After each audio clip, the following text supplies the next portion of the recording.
ایمان بالیوم الآخر کا مطلب یہ ہے کہ ہم لازمی طور پر لا محالہ اس دن کے یعنی آخری دن قیامت کے دن کے آنے کا یقین رکھیں، اس پر ایمان لائیں، جیسا کہ قرآن میں آتا ہے وَبِالْآخِرَةِ هُمْ يُوقِنُونَ، اور پھر اس کے مطابق اپنے اعمال کو ڈھالیں، کیونکہ عمل ایمان کا حصہ ہے۔ تو صرف یہ مان لینا کافی نہیں کہ ایک دن آنے والا ہے جس دن ہر چیز کا اینڈ ہو جائے گا اور پھر سب کا حساب کتاب ہوگا، بلکہ اس دن کی تیاری کرنا بھی ضروری ہے۔ عقیدہ آخرت پر ایمان اسلامی عقائد کا اہم جز ہے۔ قرآن و حدیث میں اکثر اسے عقیدہ توحید کے ساتھ بیان کیا گیا ہے۔ یہ عقیدہ آخرت ایک جامع اصطلاح ہے اور اس میں اخروی زندگی اور اس کے متعلق کئی امور شامل ہیں۔ سب سے پہلے تو یہ کہ انسان مر جاتا ہے اور اس کی برزخی زندگی شروع ہو جاتی ہے۔ دنیا، برزخ اور آخرت یہ تین مختلف عالم ہیں۔ برزخ انسانی زندگی کا وہ مرحلہ ہے جو دنیا اور آخرت کے درمیان ہے۔ عالم برزخ دراصل قبر ہی کی زندگی ہے۔ قبر آخرت کی پہلی منزل ہے۔ اگر کوئی اس منزل کے امتحان میں کامیاب ہو گیا تو بقیہ منزلیں بھی کامیابی سے طے کر لے گا، اور اگر کوئی یہاں ناکام رہا تو آگے بھی مسلسل ناکامیاں ہیں۔ اس لیے بدکار، فاسق و فاجر جب مجرم اور ملزم قرار دیا جاتا ہے تو اسے قبر ہی میں صبح و شام عذاب سے گزرنا پڑتا ہے، اور یہ عذاب اتنا ہی کافی ہے کہ اسے بار بار یا روزانہ جہنم کی آگ دکھائی جائے۔ اسی کو قرآن مجید اور احادیث نے عذاب قبر سے تعبیر کیا ہے، اور یہ دکھایا جانا اس لیے بڑا اہم ہے کہ آپ نے دیکھا ہوگا کہ بعض اوقات آپ کوئی خراب سا منظر دیکھ لیتے ہیں تو زندگی بھر نہیں بھولتے، اس کا آپ کے دل پر ایک گہرا اثر ہوتا ہے۔ تو بھلے انسان اس اصل جہنم میں نہ بھی پہنچے، لیکن اگر اس کو روز یہ بتایا جائے صبح و شام کہ یہ تمہارا ٹھکانہ ہے اور جہنم پوری ہولناکیوں کے ساتھ اس کے سامنے ہو، تو کوئی عذاب نہ بھی ہو تو صرف یہ دکھایا جانا ہی بہت بڑا عذاب ہے۔ اسی کو قرآن مجید اور احادیث نے عذاب قبر سے تعبیر کیا ہے۔ آل فرعون کے بارے میں قرآن مجید کہتا ہے النار یعرضون علیہا غدوا وعشیا، سورۃ المؤمن 46۔ دوزخ کی آگ ہے جس کے سامنے یہ ہر صبح و شام لائے جاتے ہیں، جبکہ روز قیامت انہی کے لیے یہ حکم بھی ہوگا وَيَوْمَ تَقُومُ السَّاعَةُ أَدْخِلُوا آلَ فِرْعَوْنَ أَشَدَّ الْعَذَابِ، اور جس دن قیامت قائم ہوگی فرمان ہوگا کہ فرعونیوں کو سخت ترین عذاب میں ڈالو۔ عذاب قبر کے بارے میں ام المؤمنین حضرت عائشہ نے آپ سے دریافت کیا تو آپ نے فرمایا ہاں، عذاب قبر برحق ہے۔ بخاری کی روایت ہے یہ، یعنی اس پر ایمان لانا ضروری ہے۔ رسول اکرم صلی اللہ علیہ وسلم نہ صرف خود قبر کے عذاب سے پناہ مانگتے بلکہ صحابہ کرام کو بھی اس کی تلقین کرتے۔ ایک اور حدیث میں آپ نے فرمایا جب تم میں کوئی فوت ہوتا ہے تو اس کی قبر میں صبح و شام اس پر اس کی جگہ پیش کی جاتی ہے، یعنی اگر وہ جنتی ہے تو جنت اور اگر جہنمی ہے تو جہنم اس کے سامنے پیش کی جاتی، اور کہا جاتا ہے یہ تیری اصل جگہ ہے جہاں قیامت والے دن اللہ تعالیٰ تجھے بھیجے گا۔ انس بیان کرتے ہیں کہ نبی اکرم صلی اللہ علیہ وسلم نے فرمایا اگر مجھے یہ ڈر نہ ہوتا کہ کہیں تم عذاب قبر کے خوف سے دفن کرنا ہی نہ چھوڑ دو تو میں ضرور دعا کرتا کہ اللہ تعالیٰ تمہیں عذاب قبر سنا دے، دکھانا تو دور کی بات سنا دے۔ ان روایات سے پتہ چلتا ہے کہ ہر مرنے والا اپنے اپنے اعمال کے مطابق نعمت یا عذاب سے گزرے گا، خواہ وہ مر کر قبر میں جائے یا کسی جانور درندے کی خوراک بن جائے یا جل کر خاک ہو جائے یا پانی میں ڈوب کے غرق ہو جائے۔ اللہ ہر طرح کا عذاب دینے پر قادر ہے۔ خواب میں اگر کوئی المناک منظر دیکھ لے تو کیا وہ سخت اذیت محسوس نہیں کرتا؟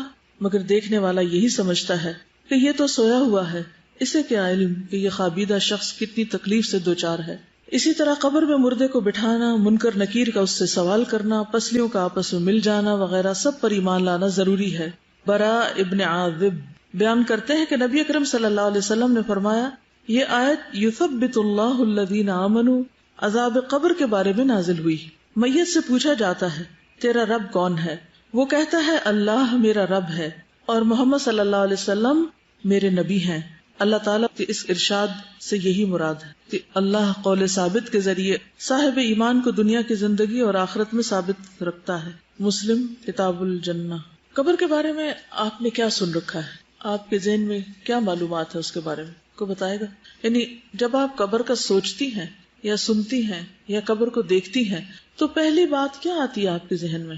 کہ مجھے بھی اس میں جانا ہی ہے۔ اور ان کے ذہن میں سب سے پہلے قبر کا اندھیرا آتا ہے، باہر نکلنے کا کوئی راستہ نہیں، آنے والی زندگی کے فیصلے کا دن ہے، تنہائی کہ معلوم نہیں یہ صاحب قبر کس حال میں ہے اور میرا کیا ہوگا. خوف آتا ہے ایک، اور کیا خیال آتا ہے؟ اعمال نامہ بند اور احتساب شروع.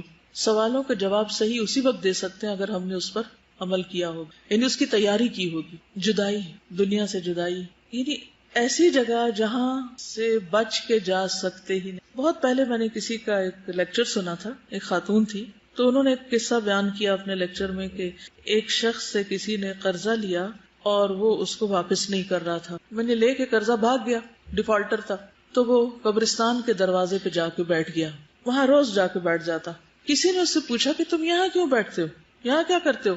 اس نے کہا فلاں شخص میرا قرضہ لے کے بھاگ گیا ہے اور وہ مجھے نہیں مل رہا، اور میرا یقین ہے کہ اسے یہاں تو ضرور آنا ہے، یہاں سے نہیں بھاگ سکتا. تو یہ ایک حقیقت ہے کہ ہم کچھ کر کے کہیں بھی بھاگ جائیں، لوگوں سے چھپ جائیں، کہیں روپوش ہو جائیں، گم ہو جائیں، لیکن وہاں سے گم نہیں ہو سکتے، وہاں تو جانا ہی جانا ہے. ان ھذا لہو الحق الیقین، موت یقینی حق ہے، قبر یقینی حق ہے، وہاں پہنچنا ہی پہنچنا ہے. تو اس لیے عقل مند وہی ہے جو اس کی تیاری کر لے، اس گھر کو بنا لے، اس کو سنوار لے، اس کو سجا لے. اب یہ ہمیں دیکھنا ہے کہ ہم اپنے دنیا کے گھروں کے لیے کتنے فکر مند ہوتے ہیں اور روز کیسی کیسی پلاننگ کرتے ہیں، اور ان کو بڑا کرنے اور ان کو مزید سجانے اور ان کے اندر مزید دنیا بھر کے پتھر کے ٹکڑے لا کے رکھنے کی کیسی کیسی فکر کرتے ہیں. اپنی کمائی کا بہترین حصہ جو ہے وہ صرف خوبصورت ڈیکوریشن پیسوں پہ خرچ کر کے اپنے آس پاس رکھ کے خوش ہوتے رہتے ہیں. لیکن اس قبر کے اندر کے لیے کیا کچھ رکھا ہوا ہے، وہاں کتنے ڈیکوریشن پیس ہیں، اور وہاں کے ڈیکوریشن پیس کیا ہیں، اور وہاں کی خوبصورتی کیا ہے، اس کے بارے میں کتنا سوچتے ہیں. آپ اپنی کاپی پہ، اپنی ڈائری پر ایک لکیر صفحے کے درمیان میں لگا کے اپنے اس گھر اور اس گھر کا موازنہ کر لیں کہ یہاں کیا کیا چیزیں ہیں میرے پاس، میرے بیڈ روم میں کیا کچھ ہے. قبر بھی تو ایک بیڈ روم ہے نا، it's a money bed room. پھر اپنے آپ سے پوچھیں اس بیڈ روم میں کتنے دن رہنا ہے اور وہاں کتنے دن رہنا ہے، یہاں کیا کیا رکھا ہوا ہے. جو ہے نا آپ کے بیڈ روم میں، اس سارے کی لسٹ بنائیں، اپنے لیے بنائیں، بے شک آپ کسی کو نہ دکھائیں لیکن بنائیں. اور قبر کے لیے کیا کیا چاہیے. دیکھیے جب بچی کی شادی کرنی ہوتی ہے نا، تو ہر ماں باپ میں نے دیکھا ہے غریب سے غریب بھی کاپی پین پکڑ کے بیٹھ جاتے ہیں یا کسی لکھنے والے کو بلا لیتے ہیں اور اس کو سامان کی لسٹ لکھواتے ہیں. ایسا ہی ہوتا ہے نا، یہ برتن لینے ہیں، یہ بیڈ روم کا سامان ہے، یہ فلاں ہے، یہ فلاں ہے. کتنی چیزیں لکھواتے ہیں، وہ کتنی لکھتے ہیں، اور جو رہ جاتی ہے ساری زندگی اس کے لیے بھاگ دوڑ کرتے رہتے ہیں. پھر جب تھوڑا پرانا ہوتا ہے، آؤٹ آف فیشن ہوتا ہے، پھر اس کو ریپلیس بھی کر لیتے ہیں. یہ سب چیزیں ہو رہی ہوتی ہیں. اس کے برعکس کس نے کاپی پین پکڑ کر یہ لکھا کہ وہاں کیا کیا چاہیے، کون سی چیز نیچے کے لیے چاہیے، کون سی دائیں سائڈ کے لیے، کون سی بائیں کے لیے، کون سی سر کی طرف، کون سی پاؤں کی طرف، کہاں کیا رکھنا میں نے. یہاں تو ٹیلی ویژن کی لیٹسٹ اسکرین کے لیے ہم بھاگ رہے ہوتے ہیں. جو نئی چیز آتی ہے پچھلی دے کے ادھر ادھر اور خرید لیتے ہیں تاکہ لیٹسٹ موویز اور ہر چیز کے نظارے خوبصورت سے خوبصورت مائنیوٹ ڈیٹیلز تک میں کر سکیں بہترین کلرز کے ساتھ. اور وہاں بھی ایک اسکرین نے چلنا ہے جس پہ یا جنت چلے گی یا جہنم چلے گی. اس پہ کیا کریں گے، وہ کیسی اسکرین ہوگی، اور اس کے پیچھے کون سا کنٹرول روم ہوگا، وہ کون دکھائے گا، اور اس کا دکھایا جانا بھی برحق ہے. اصل بات یہ ہے کہ ہم خود کو دھوکہ دیتے ہیں. ہم مانتے ہیں مگر کوئی نہیں مانتے. ہم کہتے ہیں ہم تیاری کریں لیکن کوئی نہیں کر رہے. جتنا مال اس دنیا کے لیے خرچ کرتے ہیں اس کا کتنا حصہ آخرت کی اس کوٹھڑی کے لیے بھی خرچ کر رہے ہیں. یہاں بجلی نہ ہو تو کس قدر گھبراہٹ اور آلٹرنیٹ طریقے سوچتے ہیں. ایک نہ چلے تو دوسرا، دوسرا نہ ہو تو تیسرا. لیکن وہاں ٹھنڈک کس چیز سے ہوگی، ہوا کہاں سے آئے گی، اس کے لیے کیا کرنا ہوگا، وہ نہیں سوچتے. یہاں بجلی نہیں تو کینڈلز، وہاں اگر اندھیرا ہو گیا تو کون سی کینڈلز. ان ساری چیزوں کو کمپیئر کر کے دیکھیں. جب آپ اپنے بیڈ روم میں اپنی چیزیں لکھنے لگیں گے نا تو آپ کو اس کے ہر چیز کے پیرالل سوچیں کہ وہاں کیا ہوگا میرے پاس. کیونکہ ہمارا اصل امتحان ہمارے گھروں میں ہوتا ہے، جب ہم اپنے بچوں میں ہوتے ہیں، جب ہم اپنے گھر والوں کے بیچ میں ہوتے ہیں. وہاں کتنا اپنے رب کو یاد کرتے ہیں، اپنے بستر پر کتنا اپنے رب کو یاد کرتے ہیں. پھر صبح کس وقت اٹھتے ہیں، فجر کی نماز کا کیا عالم ہے. کہیں وہ تو نہیں قضا ہو جاتی اس بہانے سے کہ گرمیوں کی راتیں چھوٹی ہیں. اور روز رات کو لیٹ کر ضرور سوچا کریں کہ پتہ نہیں اور کتنے دن اس بیڈ پر ہوں اور کس دن ادھر منتقل کر دی جاؤں گی. جیسے وارڈز میں شفٹ کر دیتے ہیں نا، آپ اب ادھر چلے جائیں، اب ادھر لے جائیں. کیونکہ وہ ایک یقینی حق ہے اور اس پر ایمان ضروری ہے اور اس کی تیاری ضروری ہے. اصل بات ہے کہ تیاری ضروری ہے. ماننے کی سچائی تو تبھی پتہ چلے گی جب کچھ تیاری کریں گے. اور اگر تیاری نہیں کر رہے تو اس کا مطلب ہے کہ وہ ماننا بھی بس زبانی کلامی ماننا ہے، حقیقت میں نہیں مان رہے. ہمیں گاڑی چاہیے ہوتی ہے نا، روز گاڑی میں بیٹھنا ہوتا ہے، تو جب گاڑی کا دروازہ کھولتے ہیں، اور آج کل گرمی ہے، دھوپ ہے، اور اس میں اسمیل آنے لگتی ہے اگر کوئی بھی چیز بیچ میں رہ جائے، صفائی نہ ہو، اور حالانکہ تھوڑی دیر بیٹھنا ہوتا ہے، آدھا گھنٹہ، لیکن اس کے لیے کس قدر کنسرنڈ ہوتے ہیں کہ اس کو صاف ہونا چاہیے، اگر سیٹیں خراب ہو گئی تو سیٹیں چینج ہونی چاہیے، کمفرٹیبل نہیں رہی، اسپرے ہونا چاہیے، کتنی تیاریاں کرتے ہیں. لیکن قبر جس میں اس وقت تک رہنا ہے جب تک اللہ تعالیٰ دوبارہ نہ اٹھا دے، اس کے لیے کب سوچتے ہیں؟ نبی صلی اللہ علیہ وسلم نے فرمایا قبر آخرت کی پہلی منزل ہے، اگر وہاں نجات مل گئی تو بعد کے سارے مراحل آسان ہو جائیں گے، اور اگر وہاں نجات نہ ملی تو بعد کے سارے مرحلے دشوار ہیں. اور آپ نے یہ بھی فرمایا اللہ کی قسم میں نے جتنے بھی مناظر دیکھے ہیں قبر کا منظر ان سب سے ہولناک ہے. پہلی بات تو یہ کہ جب مردے کو دفن کیا جاتا ہے تو اس کا جسم جب ڈیکمپوز ہونا شروع ہوتا ہے تو آپ کو پتہ ہے کہ اس کی اسمیل کیسی ہوتی ہے. کبھی کوئی مرے ہوئے چوہے کی یا مرے ہوئے مردار کی کوئی اسمیل دور پار کہیں سڑک سے گزرتے ہوئے گاڑی کے اندر بند شیشوں میں بھی آپ کو آ جائے تو کیسی کیفیت ہو جاتی.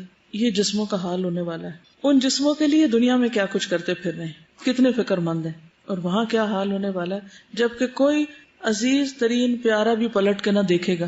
ابو لہب کے ساتھ کیا ہوا، اس کے اپنے بچوں نے اس کے ساتھ کیا کیا، کس طرح صرف لکڑیوں کے ساتھ دور سے گڑھا کھدوا کے حبشیوں سے اس کو دھکیل دیا، اس میں نہ غسل نہ کفن نہ کچھ بھی نہیں، اور اس کے ساتھیوں کو قلیب کے کنویں میں پھینک دیا گیا. السلام علیکم. ایک ڈاکیومنٹری میں دیکھ رہی تھی نیٹ جیو پہ کس طرح سے ہیومن ڈکے ہوتا ہے، تو وہ بتا رہے تھے کہ جو سارا بلڈ ہوتا ہے وہ آپ کے جو ہالو اسپیسز ہوتی ہیں وہاں پہ جمع ہو جاتا ہے، آپ کے منہ کے اندر، آپ کے پیٹ کے اندر، اور پھر آہستہ آہستہ وہاں پہ گیسز جمع ہوتی ہیں تو وہ پھٹنا شروع ہو جاتی ہیں. جو قبر سے آوازیں کہتے ہیں نا آتی ہیں، وہ اصل میں یہی ہوتی ہیں جب آپ کے اسٹمک کے اندر گیسز پھٹتی ہیں، آپ کے لنگس کی گیسز پھٹتی ہیں، اور بہت اس طرح سے آپ کی اسکن ڈکے ہونا شروع ہو جاتی ہے. تو یہ اللہ کے رسول صلی اللہ علیہ وسلم قسم کھا کے فرما رہے ہیں کہ اللہ کی قسم میں نے جتنے مناظر دیکھے ہیں قبر کا منظر ان سب سے زیادہ ہولناک ہے. پھر یہ کہ ہر ایک کی قبر ایک بار بھینچی جائے گی. مسند احمد کی روایت ہے نبی صلی اللہ علیہ وسلم نے فرمایا قبر کو ایک مرتبہ بھینچا جاتا ہے، اگر کوئی شخص اس عمل سے بچ سکتا تو وہ سعد بن معاذ ہوتے. اب اس لیے جو کافر ہوتا ہے یا منافق ہوتا ہے اس کے ساتھ سختی کا معاملہ ہوتا ہے، لیکن جیسے مومن ہے تو اس کے اوپر بھی ایک دفعہ قبر تنگ ہوتی. کبھی آپ نے دیکھا ہوگا کہ بہت سارے لوگ ہوں تو ایک اسٹمپیڈ ہوتی ہے جب، تو یا ایک دوسرے کے بیچ میں دب گھٹ جائیں تو کیسی کیفیت ہوتی ہے اس وقت، ایسا لگتا ہے دل باہر آنے لگا ہے. پھر قبر میں اندھیرا، نبی صلی اللہ علیہ وسلم نے فرمایا یہ قبریں اپنے رہنے والوں پر اندھیرے سے بھری ہوتی ہیں اور اللہ ان کو میری نماز کی وجہ سے روشن کر دے گا یا میری دعا کی وجہ سے روشن کر دے گا. بصلاتی علیہم، یعنی آپ جو دعائیں کرتے تھے اپنے صحابہ کے لیے اور جنازہ وغیرہ پڑھتے تھے، اور اسی لیے بعد میں بھی یہ سنت جاری رہی کہ جو بھی کوئی فوت ہو اس پر جنازہ پڑھا جائے اور پیچھے والے اس کے لیے دعا کریں. اب آپ دیکھیے کہ مرنے والے کے لیے عموماً کتنی دعائیں ہوتی، اپنے اپنے سپارے کھول کے بیٹھے ہوتے ہیں، گٹلیاں پھینک رہے ہوتے ہیں، باتیں کر رہے ہیں، ادھر ادھر کے کاروبار ڈسکس ہو رہے ہیں، لیکن اس وقت مردے کے ساتھ کیا ہو رہا ہے اس کی کسی کو بھی فکر نہیں. پھر قبر میں عقل کا لوٹایا جانا. مسند احمدی کی روایت ہے عبداللہ بن عمر کہتے ہیں ایک مرتبہ رسول اللہ صلی اللہ علیہ وسلم نے قبروں میں امتحان لینے والے فرشتوں کا تذکرہ کیا. عمر رضی اللہ عنہ کہنے لگے اے اللہ کے رسول صلی اللہ علیہ وسلم کیا اس وقت ہماری عقلیں لوٹا دی جائیں گی، یعنی ہم سینسز میں ہوں گے، ہمیں پتہ چلے گا کہ یہ کیا ہو رہا ہے؟ آپ نے فرمایا ہاں بالکل آج کی طرح، جیسے آج ہم دیکھتے سنتے سمجھتے اور ہر چیز کو محسوس کرتے ہیں اسی طرح وہاں بھی عقل لوٹائی جائے گی. اور اس کا لوٹایا جانا یا دوسرے لفظوں میں روح کا لوٹایا جانا اسی مقصد کے لیے. پھر صحابہ کرام جو تھے وہ قبر سے خوف کھاتے تھے، حالانکہ ان کے لیے کیا سرٹیفکیٹ جاری ہو چکا تھا، رضی اللہ عنہم ورضوا عنہ. حضرت عثمان رضی اللہ تعالیٰ عنہ کے بارے میں آتا ہے کہ جب وہ کسی قبر پہ رکتے تو اتنا روتے کہ داڑھی تر ہو جاتی. کسی نے ان سے پوچھا جب آپ جنت اور جہنم کا تذکرہ کرتے ہیں تو تب تو نہیں روتے اور اس سے رو پڑتے ہیں؟ اللہ کے رسول صلی اللہ علیہ وسلم کے صحابی ہیں، آپ کی 2 بیٹیوں کے شوہر ہیں، خلیفہ ثالث ہیں، اور اللہ کی خشیت آپ دیکھیں، ہمیں کیوں نہیں نظر آتی؟ ہم کیوں اتنے سنگ دل ہیں؟ کیا ہم ان سے زیادہ نیک بن چکے؟ انہوں نے کہا رسول اللہ صلی اللہ علیہ وسلم نے فرمایا قبر آخرت کی پہلی منزل ہے، اگر وہاں سے نجات مل گئی تو بعد کے سارے مرحلے آسان ہو جائیں گے. عمرو بن العاص کہتے ہیں جب میرا انتقال ہو جائے تو میرے جنازے کے ساتھ نہ کوئی رونے والی ہو نہ آگ ہو. یہ دور جاہلیت کا طریقہ تھا کہ جنازے پہ یہ 2 چیزیں ساتھ لے کے جاتے تھے، رونے والی عورتیں جو بین کرتی جاتی تھیں اور آگ بھی لے کے جاتے. جب تم مجھے دفن کر دو تو مجھ پر مٹی ڈال دینا، اس کے بعد میری قبر کے ارد گرد اتنی دیر ٹھہرنا جتنی دیر میں اونٹ ذبح کر کے اس کا گوشت تقسیم کیا جاتا ہے، تاکہ تمہارے قرب سے مجھے انس حاصل ہو اور میں دیکھ لوں کہ میں اپنے رب کے فرشتوں کو کیا جواب دیتا ہوں.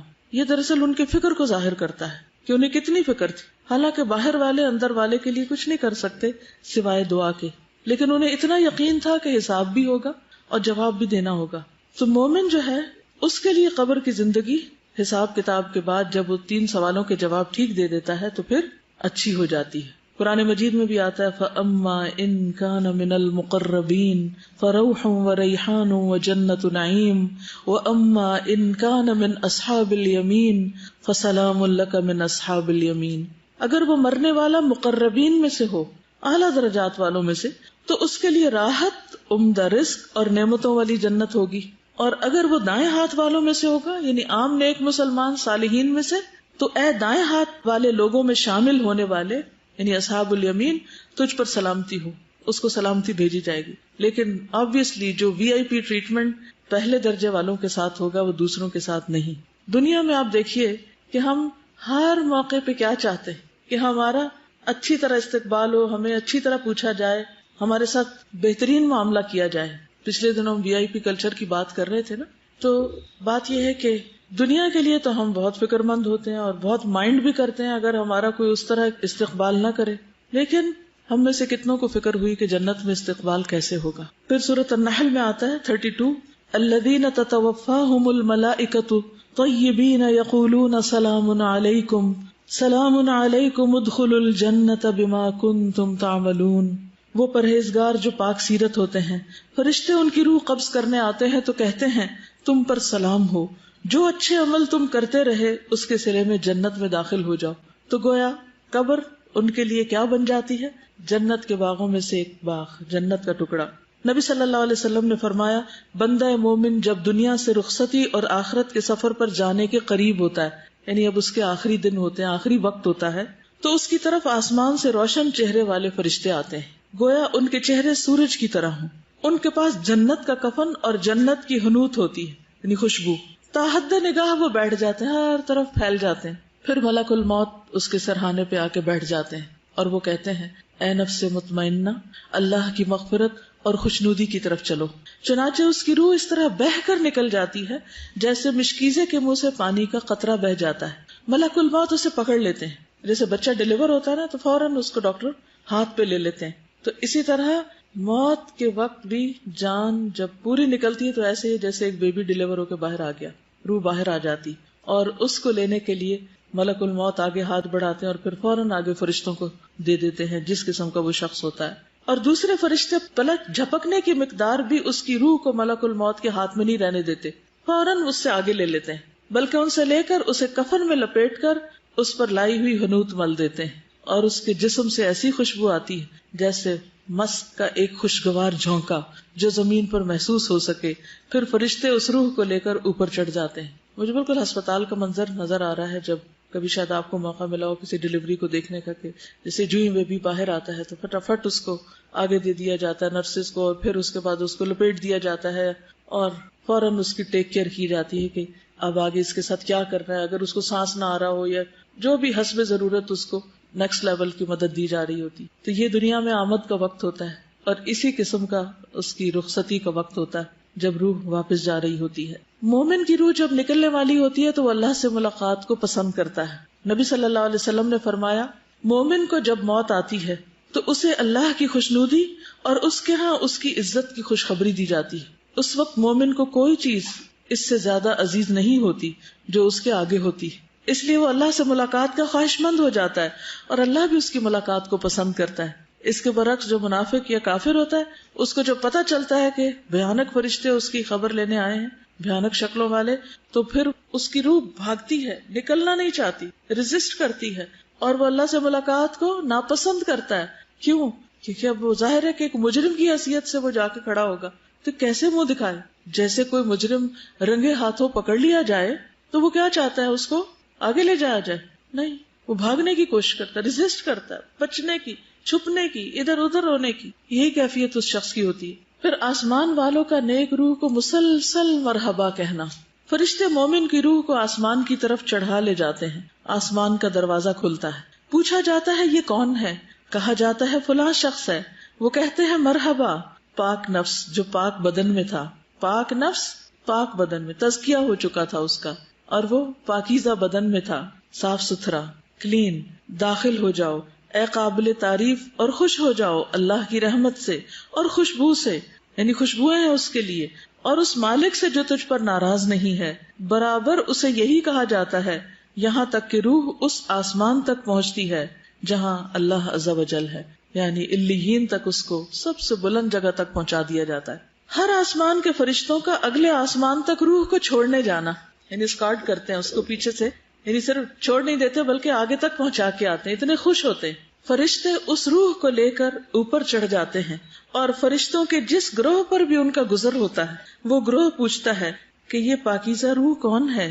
وہ جواب میں اس کا وہ بہترین نام بتاتے ہیں جس سے دنیا میں لوگ اسے پکارتے تھے, اچھے سے اچھا نام, حتیٰ کہ وہ اسے لے کر آسمان دنیا تک پہنچ جاتے ہیں. کیونکہ ہر شخص کی ایک شہرت ہوتی ہے نا, ایک نام ہوتا ہے, ایک آئیڈینٹی ہوتی ہے. وہ اس کے لیے دروازے کھلواتے ہیں تو دروازہ کھول دیا جاتا ہے. تو ہر آسمان کے مقرب فرشتے اس کے ساتھ ساتھ چلتے ہیں آسمان کی طرف جو اس کے بعد آتا ہے, اور اس طرح اسے 7ویں آسمان تک پہنچا دیا جاتا ہے. یہ ہم سب کی جرنی ہے, یہ ہم سب نے یہ ٹریولنگ کرنی ہے. اگر اس ٹریٹمنٹ کے مستحق ہوئے تو یہ سب کچھ ملے گا, ادروائز دوسری چیز بھی ابھی سامنے آئے گی. پھر فرشتے دعا دیتے ہیں. ابو ہریرہ رضی اللہ عنہ سے روایت ہے کہ جب کسی مومن کی روح نکلتی ہے تو 2 فرشتے اسے لے کر اوپر چڑھتے ہیں, تو آسمان والے کہتے ہیں کہ پاکیزہ روح زمین کی طرف سے آئی ہے, اللہ تعالیٰ تجھ پر اور اس جسم پر جسے تو آباد رکھتی تھی رحمت نازل فرمائے. یعنی تجھ پر بھی اور جس جسم کو تو نے آباد کیا ہوا تھا, یعنی ہم سب کا جو جسم ہے جس میں وہ روح ڈالی ہوئی ہے, تو اس کے لیے بھی رحمت کی دعا کرتے ہیں. پھر روحوں سے ملاقات.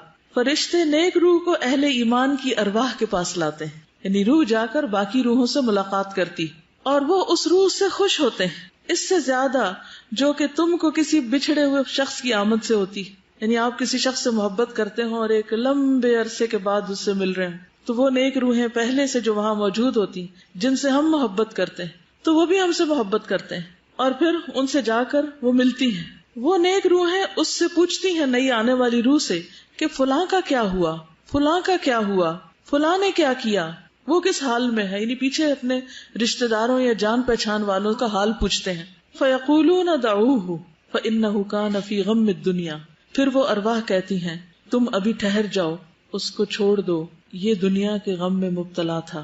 یعنی یوں ہی آپ سمجھیں کہ جیسے ایک سفر کر کے, طویل سفر کر کے کوئی آتا ہے تو وہ کچھ پیچھے والوں کی یاد میں ہوتا ہے اور کچھ نئی دنیا اس کے لیے نئی ہوتی ہے, تو وہ اس میں اس کو ایک ایڈجسٹمنٹ ٹائم چاہیے ہوتا ہے. بہت اچھی طرح ویلکم کرتے ہیں, اور بعض اوقات آپ نے دیکھا ہوگا نا کہ جب کوئی نیا مہمان آتا ہے یا کوئی خاص مہمان آتا ہے تو ہم آؤٹ آف ایکسائٹمنٹ محبت اس کے گلے لگنے لگتے ہیں اور وہیں کھڑے کھڑے اس سے ڈھیروں سوال شروع کر دیتے ہیں. ہوتا ہے نا کبھی ایسا, یعنی اس کو سانس نہیں لینے دیتے کہ ہم سب پوچھنے لگتے ہیں. تو یہ انسانی کمزوری ہے, یہ انسانی عادت ہے. تو وہاں بھی جب سب سوال شروع ہو جائیں گے تو پھر کچھ کہیں گے کبھی چھوڑ دو, کیونکہ دنیا سے جدائی کا مرحلہ صرف بعد والوں کے لیے نہیں, جانے والے کے لیے بھی ایک مشکل وقت ہوتا ہے. کیونکہ سیپریشن جو ہوتی ہے وہ ایک عجیب چیز ہے, انسان اس سے متاثر ہوئے بغیر نہیں رہتا. کبھی بھی آپ دیکھیں جب آپ ایک جگہ کو چھوڑ کے دوسری جگہ جا رہے ہوتے ہیں, مثلا یہاں آپ پڑھتے ہیں, جب یہاں سے گھر جانے لگتے ہیں یا گھر سے یہاں آنے لگتے ہیں, یا لڑکی اپنے ماں باپ کا گھر چھوڑ کے آگے جانے لگتی ہے, یا پھر وہ اپنا گھر چھوڑ کے واپس کسی دن آنے لگتی ہے, تو جو بھی مرحلے ہوتے ہیں ان سب میں انسان کو ایک وقت لگتا ہے. جب جانے والا جاتا ہے تو اس وقت بھی تو گھر کیسا خالی لگتا ہے نا, وہ کمرہ جس میں وہ رہتا تھا, وہ جگہ جہاں وہ بیٹھتا تھا, وہ کام جو وہ کرتا تھا, وہ ساری چیزیں اس کو ایک طرح سے یاد کر رہی ہوتی, اور جو اس کے عزیز قریب رشتے دار ہوتے ہیں, جو اس کے بالکل کلوز سرکل ہوتا ہے, وہ بھی اس کو مس کر رہے ہوتے ہیں. اب دیکھیے کہ جیسے شادی کا ہی مرحلہ ہے نا, تو کیا بچی کو نئے گھر جانے کی خوشی نہیں ہوتی؟ کتنی بھی وہ زیورات میں لدی ہوئی ہو, کتنا بھی اچھا لباس ہو, کتنے بھی محبت کرنے والا شوہر ہو, کتنا بھی اچھا ٹھکانہ ہو, لیکن وہ پیچھے کی ایک کسک ہوتی ہے نا, یہ جاتے وقت آنسو نکل آتے ہیں نا. پھر جب سسرال کے گھر میں جیسے جا کے بیٹھتی ہے, وہ گھر تو وہی ہوتا ہے ایک طرح سے جس کو لوگ آخر تک بھی ایکسپٹ نہیں کرتے, لیکن وہ جو ایک ٹرانزیشنل فیز ہوتا ہے اس کے اپنے کچھ اثرات ہوتے ہیں. ایک اور حدیث میں آتا ہے، سلسلہ صحیحہ کی حدیث ہے، ابو ایوب کہتے ہیں جب مسلمان بندے کی روح قبض کی جاتی ہے تو پہلے فوت ہونے والے اللہ تعالیٰ کے بندے اس کا استقبال کرتے ہیں، جیسے دنیا میں لوگ خوشخبری دینے والے کو خوشی میں ملتے ہیں. جب وہ بندے اس سے سوال کرنا چاہتے ہیں تو وہ ایک دوسرے کو کہتے ہیں کہ اپنے بھائی کو آرام کرنے دو، وہ دنیا کی بے چینی اور پریشانی میں مبتلا تھا. کیونکہ کئی دفعہ ایسا بھی ہوتا ہے کہ انسان بیمار ہوتا ہے مرنے سے پہلے، اور ایک لمبی بیماری کاٹ کے فوت ہوتا ہے، یا اس پر کچھ حالات تنگ ہوتے ہیں، تو وہ ابھی یہ جو ایک فیز سے دوسرے فیز میں آیا نا، تو وہ اس کی رعایت کر رہے ہوتے ہیں. بالآخر وہ پوچھتے ہیں کہ فلاں کیا کر رہا تھا، اگر کسی کا کوئی بچہ ہے پیچھے، یا ماں باپ ہے، یا کوئی بیوی ہے، یا کوئی اور ہے، کہ وہ کیا کر رہے ہیں. فلاں بہن کی سنائیں، اس کی شادی ہو گئی تھی، یہ الفاظ ہیں.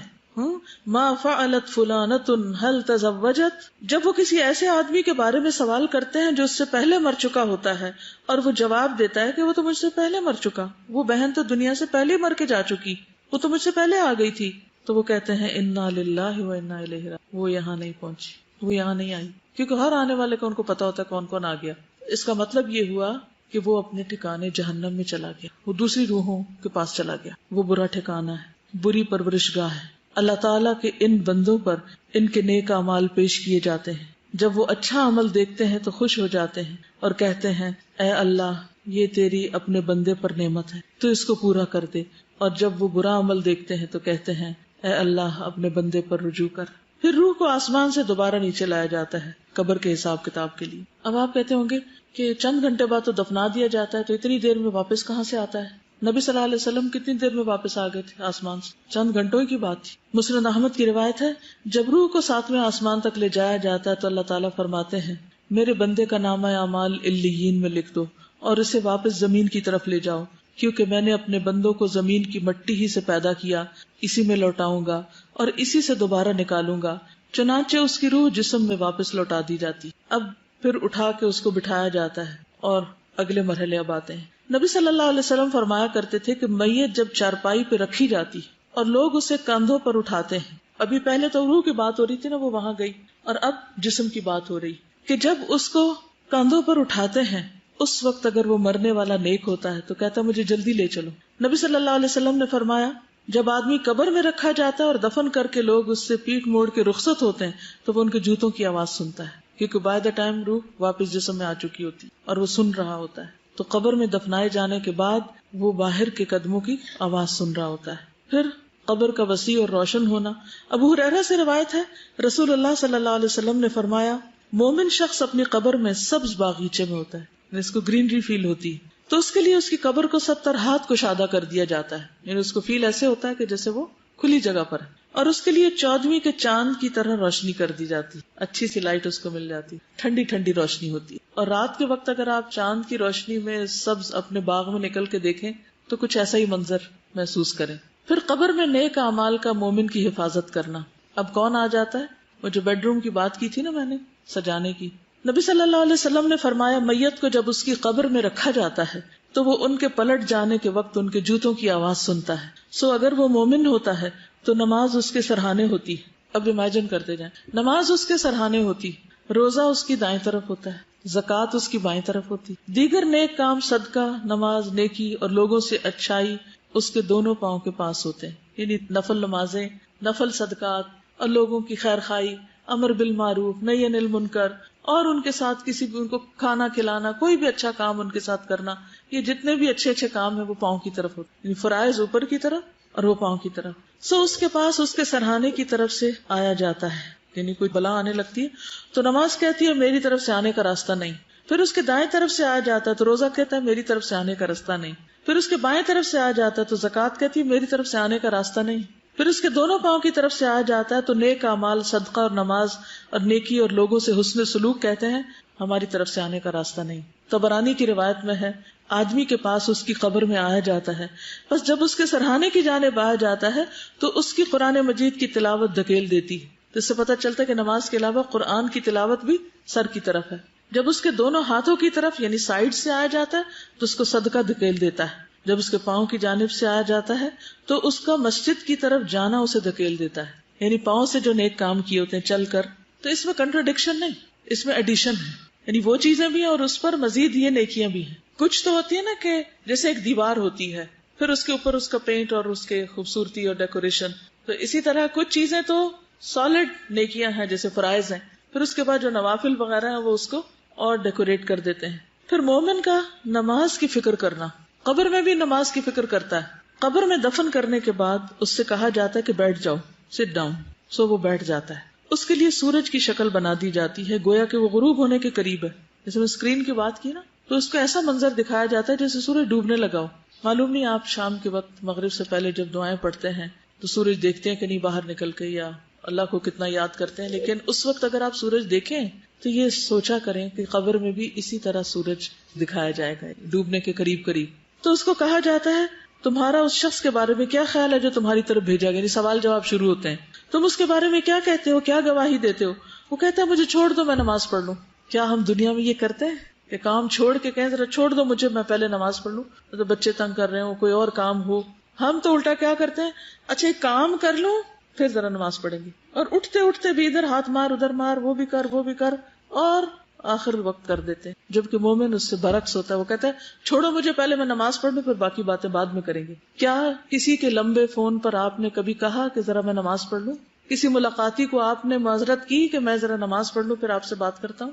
ہم اللہ کی خاطر لوگوں کو ناراض نہیں کر سکتے، کیونکہ ہم کہتے ہیں یہ مائنڈ کر جائیں گے، پتہ نہیں کیا ہو جائے گا، پھر یہ چھوٹ جائیں گے، پھر ہم سے ٹوٹ جائیں گے، پھر یہ چلے جائیں گے. اور جنہوں نے جانا ہوتا ہے وہ تو ویسے ہی چلے جاتے ہیں، وہ ہم سے پوچھ کے تھوڑی جاتے ہیں. وہ کہتے ہیں تم یقیناً ایسا کرو گے، پہلے ہمیں اس بارے میں خبر دو جو ہم تم سے سوال کر رہے ہیں. تمہاری اس شخص کے بارے میں کیا رائے ہے جو تمہاری طرف بھیجا گیا، تم اس کے بارے میں کیا کہتے ہو اور کیا گواہی دیتے ہو؟ فرمایا بس وہ کہتا ہے کہ وہ محمد صلی اللہ علیہ وسلم ہے، میں گواہی دیتا ہوں کہ وہ اللہ کے رسول ہیں اور وہ اللہ کے پاس سے حق لے کر آئے ہیں. اس کو کہا جائے گا تو نے اسی پر زندگی گزار دی، کس پر؟ جو رسول اللہ لائے تھے صلی اللہ علیہ وسلم، اور تو اسی پر فوت ہوا اور اسی پر تجھے اٹھایا جائے گا انشاءاللہ. تو کتنا ضروری ہے کہ اس چیز کے ساتھ زندگی گزاریں جو آپ لائے، اسی پہ موت آئے اور اسی کے ساتھ اٹھیں. یہ پرائرٹی نمبر 1 ہونی چاہیے ہماری، اور باقی چیزیں بھی ساتھ لے کے چلیں، لیکن باقیوں کی خاطر اس کو نہ چھوڑ دیں. پھر یہ کہ مومن کو قبر کے سوال و جواب میں مدد دی جاتی. نبی صلی اللہ علیہ وسلم نے فرمایا جب انسان کو دفن کر کے اس کے ساتھی چلے جاتے ہیں تو ایک فرشتہ جس کے ہاتھ میں گرز ہوتا ہے، گرز کہتے ہیں لوہے کے ہیمر کو، آ کر اسے بٹھا دیتا ہے اور اس سے محمد صلی اللہ علیہ وسلم کے متعلق پوچھتا ہے کہ تم اس آدمی کے متعلق کیا کہتے ہو؟ اگر وہ مومن ہو تو کہہ دیتا ہے کہ میں اس بات کی گواہی دیتا ہوں کہ اللہ کے علاوہ کوئی معبود نہیں، اور یہ کہ محمد صلی اللہ علیہ وسلم اس کے بندے اور رسول ہیں. یہ سن کر فرشتہ کہتا ہے کہ تم نے سچ کہا. پھر اسے جہنم کا ایک دروازہ کھول کر دکھایا جاتا ہے اور اس سے کہا جاتا ہے اگر تم اپنے رب کے ساتھ کفر کرتے تو تمہارا ٹھکانہ یہاں ہوتا، لیکن چونکہ تم اس پر ایمان رکھتے تھے اس لیے تمہارا ٹھکانہ دوسرا ہے. یہ کہہ کر اس کے لیے جنت کا ایک دروازہ کھولا جاتا ہے. اب دوسرا منظر دکھایا جاتا ہے، پھر وہ اٹھ کر جنت میں داخل ہونا چاہتا ہے تو فرشتہ اسے سکون سے رہنے کی تلقین کرتا ہے اور اس کی قبر کشادہ کر دی جاتی ہے. کسی نے پوچھا یا رسول اللہ صلی اللہ علیہ وسلم وہ فرشتہ تو ہاتھ میں گرز لے کر جس کے بھی سامنے کھڑا ہوگا اس وقت گھبراہٹ طاری ہو جائے گی. نبی صلی اللہ علیہ وسلم نے فرمایا اللہ ایمان والوں کو کلمہ توحید پر ثابت قدم رکھتا ہے. یہ اسی آیت کا معنی ہے یثبت اللہ الذین آمنوا بالقول الثابت فی الحیات الدنیا وفی الآخرہ. لیکن یہ دیکھ لیں کہ سوال کرنے والا ہے کتنا سخت. آپ نے دیکھا ہوگا کہ اگر کوئی ٹیچر مہربان ہو اور پیار سے بات کرے، سوال آرام سے کرے تو نالائق سے نالائق اسٹوڈنٹ بھی جواب دے پاتا ہے. لیکن اگر ٹیچر سخت مزاج ہو تو اچھا بھلا ذہین طالب علم بھی گھبرا اٹھتا ہے. اسی لیے صحابہ نے پوچھا کہ وہ لوہے کا ہیمر دیکھ کے تو ہم سب کو ڈر لگے گا، پھر فرمایا اللہ تعالیٰ ثابت قدمی دے گا کیونکہ دنیا میں تم توحید پر تھے.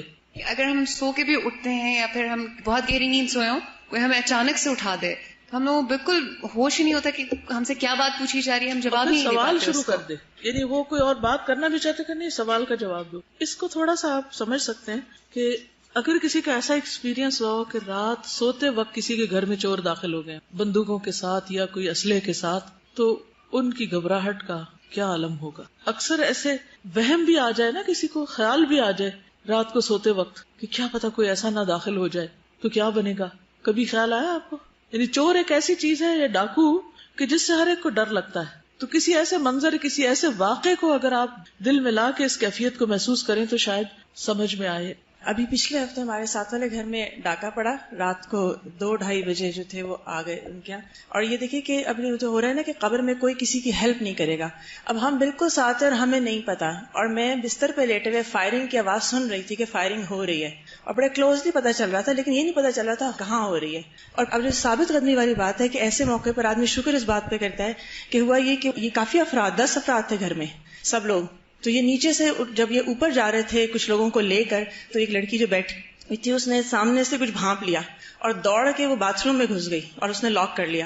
اتفاق سے جیسے آج کل ہر وقت موبائل ہاتھ میں ہوتا ہے، موبائل ہاتھ میں تھا، اور جو باتھ روم جا کے اس نے 15 کو فون کر دیا. اب یہ جو ثابت قدمی ہوتی ہے نا کہ اس وقت عقل کہاں سے آئے اتنی کہ ایک دم سے اس کو حالات میں موبائل اٹھانا ہے اور بھاگتے ہوئے وہ کرنا ہے. اور یہ بھی اللہ کا کرنا ہوا کہ ان چوروں کو یہ نہیں پتا چلا کہ ایک لڑکی باتھ روم میں ہے، تو وہ نقصان نہیں ہوا جو ہو سکتا تھا. تو اللہ نے جو ثابت قدمی اس وقت دی ہوتی ہے، یہ بلیسنگ کے سوا کچھ نہیں ہوتی. دیکھیے دنیا میں تو پھر بھی انسان کسی کو موبائل پہ مدد کے لیے بلا لیتا ہے، ہمسائے ساتھ آ جاتے ہیں، لیکن قبرستان سے کون کس کو موبائل کر سکتا؟ ساتھ والی قبر سے بھی اٹھ کے کوئی نہیں آ سکتا. جو کچھ اپنے پاس ہوگا بس وہی ہوگا. لیکن ہم کتنے دھوکے میں ہوتے ہیں نا کہ دوسرے لوگوں کی خاطر اپنا دین بیچے چلے جاتے ہیں، کبھی بچوں کی خاطر، کبھی بہن بھائیوں کی خاطر، کبھی دوستوں کی خاطر اپنی آخرت برباد کیے چلے جا رہے ہوتے. نبی صلی اللہ علیہ وسلم نے فرمایا اگر مرنے والا نیک آدمی ہو تو فرشتے اسے اس کی قبر میں اس طرح بٹھاتے ہیں کہ اس پر کوئی خوف اور گھبراہٹ نہیں ہوتی. پھر اس سے پوچھا جاتا ہے کہ تم نے کس دین میں وقت گزارا تھا، یعنی ما دینک. وہ کہتا ہے اسلام میں. پوچھا جاتا ہے وہ کون آدمی تھا جو تمہارے پاس آیا تھا؟ وہ کہتا ہے اللہ کے رسول محمد صلی اللہ علیہ وسلم، جو کہ اللہ عز و جل کی طرف سے ہمارے پاس واضح نشانیاں لے کر آئے اور ہم نے ان کی تصدیق کی. پھر اللہ کا مومن کے جواب کی تصدیق کرنا اور جنت کا لباس اور خوشبو کا ملنا. مومن جب یہ جواب دے دیتا ہے تو سنن نبی داؤد کی روایت ہے، پھر ایک آواز لگانے والا آواز لگاتا ہے کہ میرے بندے نے سچ کہا، بس اس کے لیے جنت کا بستر بچھا دو اور اسے جنت کے کپڑے پہنا دو اور اس کے لیے جنت میں ایک دروازہ کھول دو. پھر جنت کی ہوا اور خوشبو اس کے پاس آتی اور اس کی قبر حد نگاہ تک کشادہ کر دی جاتی، اور جنت کی ہوا ایئر کنڈیشن کی ہوا سے زیادہ اچھی ہو اور اس کی خوشبو ہمارے ایئر فریشنر سے زیادہ بہترین.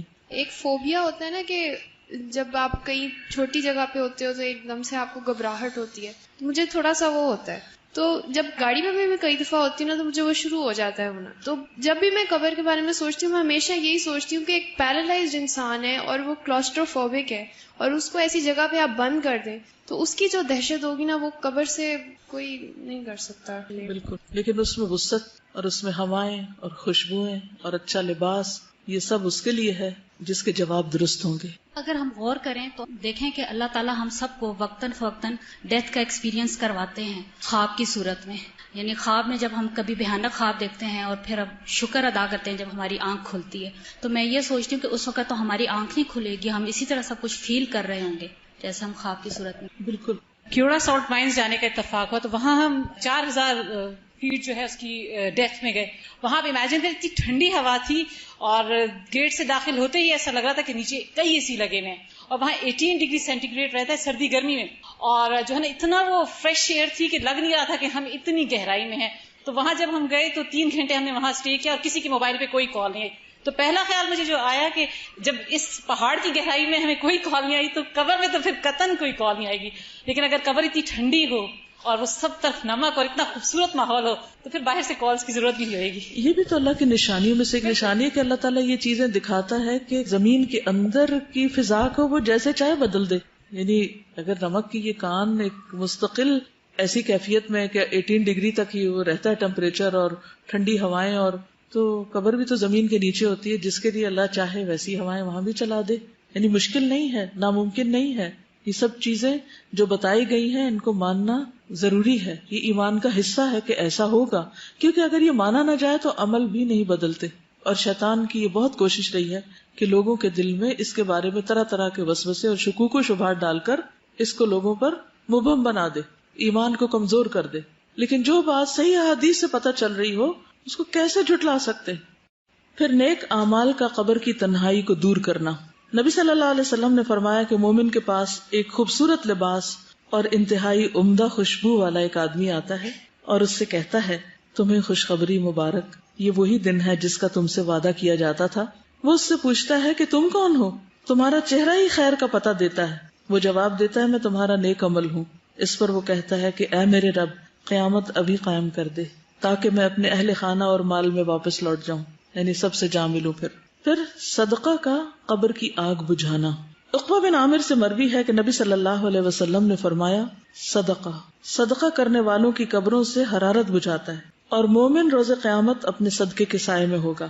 یہ سلسلہ صحیحہ میں سے ہے، یعنی صدقہ قبروں کی حرارت کو بجھاتا ہے. ایک اور حدیث میں تھا نا، اللہ کے غضب کو ٹھنڈا کرتا ہے. اور یہاں دوسری بات کیا ہے کہ قیامت کے دن مومن اپنے صدقے کے سائے میں ہوگا. لیکن ہم صدقہ کرنے کے لیے بھی انتظار کرتے رہتے ہیں، اور ہر دوسری چیز کو یہ سوچ کے پاس رکھ لیتے ہیں کیا پتا کبھی کام آ جائے. کچھ اینٹیکس بنائے ہوئے ہیں، اور کچھ ہم اپنی یادیں ہیں اس میں ہماری، اور کچھ کباڑ خانہ بھر کے ساری یادیں ہمارے مرتے ہی باہر پھینک دی جاتی، کوئی ویلیو نہیں اس کی، کیونکہ ہر کوئی اپنی مرضی کی زندگی گزارنا چاہتا ہے. کوئی ضروری تو نہیں کہ ہماری اولاد ہمارے ڈیکوریشن پیسز کو کوئی ویلیو دے. تو اس لیے دنیا کی زائد زینت کو چھوڑ کر اس آخرت کے گھر کو ٹھنڈا کرنے کی فکر کریں. پھر جنت کا دروازہ کھولا جانا اور اس کی ٹھنڈی ہوا.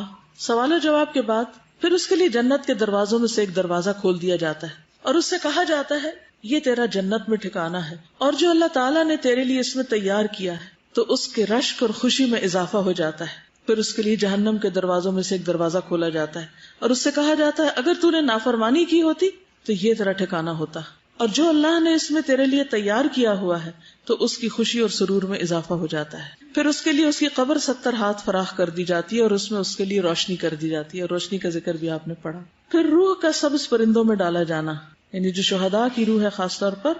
اس کے بعد جسم کو اسی طرح لوٹا دیا جاتا ہے جیسا کہ وہ اس سے شروع ہوا تھا، اور اس کی روح کو اچھی روح میں کر دیا جاتا ہے، اور وہ ایک پرندہ ہے جو جنت کے درخت سے کھاتا ہے. رسول اللہ صلی اللہ علیہ وسلم نے فرمایا شہداء جنت کے دروازے پر موجود ایک نہر کے کنارے پر سبز رنگ کے خیمے میں رہتے ہیں، جہاں صبح و شام جنت سے ان کے پاس رزق پہنچتا ہے. ابھی تو یہ فاصلے بہت بڑے لگتے ہیں، جسم یہاں ہے، روح وہاں ہے، رزق یہاں پہنچ رہا ہے، وہاں بھی وہ اڑ رہے ہیں، یہ سب کیا ہے؟ ہمیں یہ باتیں بکھری بکھری سکیٹرڈ لگتی ہیں، لیکن اللہ کے لیے کچھ مشکل نہیں کہ ان سب کا ایسا کنیکشن بنا دے کہ جسم اور روح دونوں ہی اس سے مستفید ہو رہے ہیں. پھر صبح شام جنت کا ٹھکانہ دکھایا جاتا ہے، جنت کا گھر سامنے نظارہ کرایا جاتا ہے.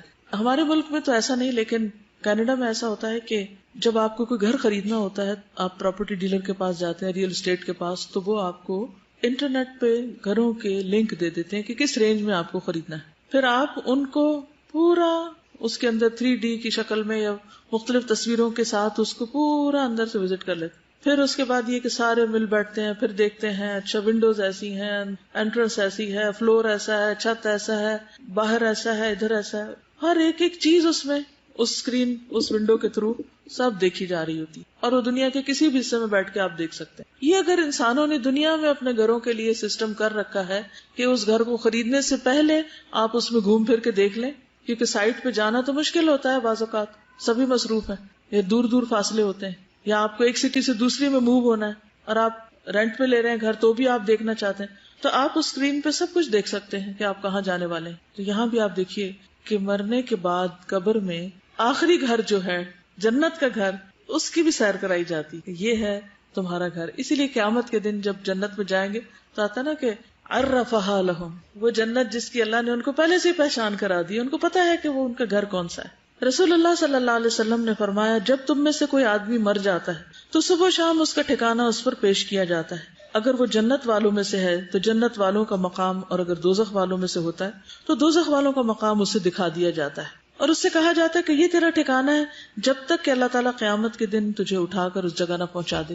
اب آپ دیکھیے کہ قیامت کے دن اس میں جانا ہے، لیکن پھر بھی قیامت کے دن کا اٹھنا اور حساب کتاب اور پل صراط پار کرنا یہ اپنی جگہ ہے، چاہے پتہ بھی ہو کہ آگے جنت ہے. یہ بالکل ایسے ہی جیسے آپ اگر کسی دوسرے ملک میں جا کے رہنا چاہتے ہیں اور یہاں سے آپ نے گھر ور دیکھ لیا، سب کچھ کر لیا، پیمنٹ بھی ہو گئی، آپ کے نام بھی ہو گیا، سب ہو گیا، لیکن اس ملک تک پہنچنے کے لیے آپ کو جہاز پر بھی بیٹھنا ہے، اور اس سے پہلے آپ کو ایئرپورٹ پہ بھی جانا ہے، اور وہاں آپ کی اسکریننگ بھی ہونی ہے، اور وہاں آپ کا سامان تولا بھی جانا ہے، وہاں آپ سے امیگریشن نے کوشچن بھی کرنے ہیں کہ آپ جا کہاں رہے ہیں، اور پھر جہاں اتریں گے وہاں بھی پوچھا جائے گا کہ کہاں آئے، کیوں آئے. یہ پروسیس اپنی جگہ چلنا ہے، کیونکہ بعض لوگ کہتے ہیں کہ یہ کیسے، قبر میں اگر جنت جہنم دیکھ لی یہی حساب ہو گیا تو پھر یوم الحساب کی کیا ضرورت ہے. تو وہ پروسیس ہے ایک جس کے بغیر کوئی بھی آگے نہیں پہنچ سکتا، چاہے وہ پہلے سے ہی سب دیکھ لے. پھر اپنا ٹھکانہ دے کر مومن اللہ کا شکر کرے گا. مسند احمد میں ہے ہر جنتی کو جہنم میں اس کا ٹھکانہ دکھایا جاتا ہے اور وہ کہتا ہے کہ اگر اللہ نے مجھے ہدایت نہ دی ہوتی تو میں یہاں ہوتا، اور پھر وہ اس پر شکر کرتا ہے. یعنی جنت کا گھر دیکھ کر اور پھر جہنم میں بھی اس کا مقام دکھا دیا جاتا ہے کہ اگر تم وہاں نہ جاتے تو یہاں آنا تھا تمہیں، تو اس سے شکر کرتا ہے کہ اللہ نے اس سے بچا لیا. پھر جنت کا کھانا. ایک انصاری صحابی سے مروی ہے، مسند احمد کی روایت ہے کہ ایک مرتبہ ہم لوگ رسول اللہ صلی اللہ علیہ وسلم کے ہمراہ ایک انصاری کے جنازے میں نکلے. میں اس وقت 9 عمر تھا اور اپنے والد کے ساتھ تھا. رسول اللہ صلی اللہ علیہ وسلم قبر کے کنارے بیٹھ گئے اور قبر کھودنے والے کو تلقین کرنے لگے کہ سر کی جانب سے اسے کشادہ کرو اور پاؤں کی جانب سے اسے کشادہ کرو، اس کے لیے جنت میں بہت سے خوشے ہیں. یعنی شہداء کو تو رزق ملتا ہی، تو کچھ لوگ جو مرتے ہیں وہ شہیدوں کی جیسی موت مرتے ہیں یا ان کو بھی شہادت کی خوشخبری دی جاتی، تو سکتا ہے ان کے لیے بھی رزق آتا ہو. یہ غیب کی بات ہے نا، ہمارا غیب پر ایمان ہے، اللہ کے نبی نے بتایا ایسا ہی ہوگا. ایک روز میں ایک پروگرام دیکھ رہی تھی تو اس میں ایک گور کن اپنے تجربے بتا رہا تھا کہ جب وہ قبر کھودتے ہیں تو کیا ہوتا ہے. تو اسے بتا رہا تھا کہ کچھ قبریں ہم کھودنے لگتے ہیں اور ہم تھوڑی سی کھودتے ہیں تو وہ جگہ کھلی کھلی ملنے لگتی ہے. یعنی ہم پاؤں کی طرف سے کھولتے ہیں تو کھل جاتی ہے، یعنی جگہ کھلتی جاتی. اور کچھ لوگوں کے لیے ہم کھودتے جاتے قبر کھلی نہیں ہو پاتی. آخر منزل تو اللہ ہی کو پتا ہے، لیکن مجھے بڑی حیرت ہوئی کہ یہ کیا بات کر رہا ہے. تو اس حدیث کے بعد مجھے سمجھ میں آتا ہے کہ نبی صلی اللہ علیہ وسلم جب قبر کھدواتے تھے اس وقت بھی انسٹرکشن دیتے تھے کہ کھلی کھلی کھودو، یعنی صرف مردے کو پھینکنے والی بات نہ ہو. پھر قبر میں سکون. قتادہ کہتے ہیں کہ ہمیں یہ بات بتائی گئی کہ مومن کی قبر میں 70 ہاتھ کشادگی کر دی جاتی اور قیامت کے دن تک کے لیے اس کی قبر کو خوشحالی سے بھر دیا جاتا ہے. یعنی وَيُمْلَوْ عَلَيْهِ خَضِرًا، یہ سرسبز گرینری ہوتی ہے. واپس جانے کی تمنا کرنا. نبی صلی اللہ علیہ وسلم نے فرمایا جب مومن اپنی قبر کی کشادگی کو دیکھتا ہے تو کہتا ہے فرشتوں مجھے چھوڑ دو، میں گھر والوں کو خوشخبری سنانا چاہتا ہوں. لیکن اس سے کہا جاتا ہے کہ اب آرام کرو، پیچھے کوئی تمہارا کنیکشن نہیں، الا یہ کہ کوئی خواب میں دیکھ لے کسی کو. پھر مومن کو سلا دیا جاتا ہے، آرام کروایا جاتا ہے. اس کی قبر میں 70 گز لمبائی چوڑائی میں فراخی کر دی جاتی ہے. پھر اس کے لیے اس میں روشنی کر دی جاتی ہے. پھر اس سے کہا جاتا ہے سو جاؤ، تو وہ کہتا ہے میں اپنے گھر والوں کی طرف لوٹ جاؤں، میں انہیں خبر دے آؤں. تو دونوں کہتے ہیں اس دلہن کی طرح سو جاؤ جسے کوئی نہیں جگاتا مگر وہ جو اس کو سب سے زیادہ پیارا ہوتا ہے، یہاں تک کہ اللہ تعالیٰ اسے اس کی اس خوابگاہ سے اٹھائے گا، یعنی قیامت کے دن. یہ صحیح ترغیب و ترہیب کی روایت ہے. یعنی پھر وہ قبر میں لیٹ جاتا ہے جیسے سو رہا ہو آرام سے، اور وہ سوتے میں جیسے انسان خواب دیکھتا ہے تو وہ سب کچھ نظر آ رہا ہوتا ہے، تو اس کو وہ نظر بھی آ رہے ہوتے ہیں جنت دوزخ، اور وہ ان نظاروں کو انجوائے کر رہا تھا. نہیں وہ ایک اسکرین اس کو دے دی جاتی ہے کہ گھومتے پھرو. اور یعنی آج کی ٹرمز میں سمجھنے کے لیے بات کر دی جاتی ہے، حقیقت اللہ ہی جانتا ہے. یہ مت کہیے کہ کوئی اس کو اس طرح انٹرپریٹ نہ کرے کہ وہاں ٹی وی لگا دیا جاتا ہے. یعنی مانا یہ ہے کہ صرف سمجھنے کے لیے کہ جیسے دنیا میں ہم بعض اوقات بیڈ روم میں آرام سے لیٹے ہوتے ہیں، ٹھنڈا ماحول ہوتا ہے، اور پھر سوچتے ہیں کہ اچھا کچھ دیکھ لیں اور دیکھنا شروع کر دیتے ہیں اور دیکھ دیکھ کے انجوائے کر رہے ہیں. تو وہاں بھی جو جنتی ہوگا وہ نظاروں کو دیکھ دیکھ کے خوش ہو رہا ہوگا، اور ویسے وہ آرام کی نیند سو رہا ہوگا، اور قیامت کے دن اس کو آرام سے اٹھا دیا جائے گا. شہداء کی خصوصی مہمان نوازی ہوگی. مسروق سے روایت صحیح مسلم کی ہے کہ ہم نے حضرت عبداللہ سے اس آیت کے بارے میں سوال کیا، جنہیں اللہ کے راستے میں قتل کیا جائے انہیں مردہ گمان نہ کرو بلکہ وہ زندہ ہیں، اپنے رب کے پاس سے رزق دیے جاتے ہیں. ہم آپ دیکھیے کہ شہداء کو بھی قبر میں دفن کیا جاتا ہے، اور ان کے بارے میں قرآن بتاتا ہے کہ ان کو رزق دیا جاتا ہے. اب باقی احادیث کو تو آپ کہہ سکتے ہیں جی حدیث ہے، لیکن یہاں تو قرآن بھی یہ کہتا ہے، تو یہ ساری احادیث قرآن کے موافق ہی جا رہی ہیں. تو کیا ہوتا ہے؟ تو وہاں وہ اپنے رب کے پاس رزق دیے جاتے ہیں. تو انہوں نے کہا ہم نے بھی رسول اللہ صلی اللہ علیہ وسلم سے اس کے بارے میں سوال کیا تھا کہ اس آیت کا کیا مطلب ہے. تو آپ نے فرمایا ان کی روحیں سرسبز پرندوں کے جوف یعنی پیٹ میں ہوتی ہیں. ان کے لیے ایسی قندیلیں ہیں، یعنی ایسے شینڈلیئرز ہیں جو عرش کے ساتھ لٹکی ہوئی ہیں، اور وہ روحیں جنت میں گھومتی پھرتی رہتی ہیں، جہاں چاہیں انہی قندیلوں میں واپس آ جاتی. ان کا رب ان کی طرف مطلع ہو کر فرماتا ہے، یعنی توجہ کر کے، کیا تمہیں کسی چیز کی خواہش ہے، کچھ چاہیے؟ وہ عرض کرتے ہیں ہم کس چیز کی خواہش کریں، حالانکہ ہم جہاں چاہتے ہیں جنت میں پھرتے ہیں، یعنی ہم جہاں جہاں چاہتے ہیں گھومتے پھرتے ہیں. اللہ تعالیٰ ان سے 3 مرتبہ اس طرح فرماتا ہے. جب وہ دیکھتے ہیں کہ انہیں کوئی چیز مانگے بغیر چھوڑا نہیں جائے گا تو وہ عرض کرتے ہیں رب ہم چاہتے ہیں کہ آپ ہماری روحیں ہمارے جسموں میں ڈال دیں یہاں تک کہ ہم تیرے راستے میں پھر قتل کیے جائیں. یعنی اس موت میں اتنی لذت ہے. جب اللہ دیکھتا ہے کہ انہیں اب کوئی ضرورت نہیں تو انہیں چھوڑ دیا جاتا ہے. لیکن جو شخص مومن نہیں ہوتا اس کی قبر اور زندگی کیسی ہے؟ مرتے وقت اس کو ساتھ ہی موت کے فرشتوں سے ہی سزا ملنے لگتی ہے. وَأَمَّا إِن كَانَ مِنَ الْمُكَذِّبِينَ الضَّالِّينَ اب مکذبین بھی ہیں اور ضالین بھی ہیں، یہ دونوں بیک وقت بھی ہو سکتے ہیں اور خالی ضالین بھی ہو سکتے ہیں، پتہ ہی نہیں کرنا کیا ہے۔ فنزل من حمیم وتصلیۃ جحیم، سورۃ الواقعہ 92 سے 94۔ اگر وہ جھٹلانے والے گمراہوں سے ہوگا تو کھولتا پانی اس کی مہمانی ہوگی اور وہ دوزخ میں دھکیل دیا جائے گا۔ سورۃ النحل 28-29 میں فرمایا الذین تتوفاہم الملائکۃ ظالمی انفسہم فالقوا السلم ما كنا نعمل من سوء بلا ان اللہ علیم بما تعملون فادخلوا ابواب جہنم خالدین فیہا فلبئس مثوى المتکبرین۔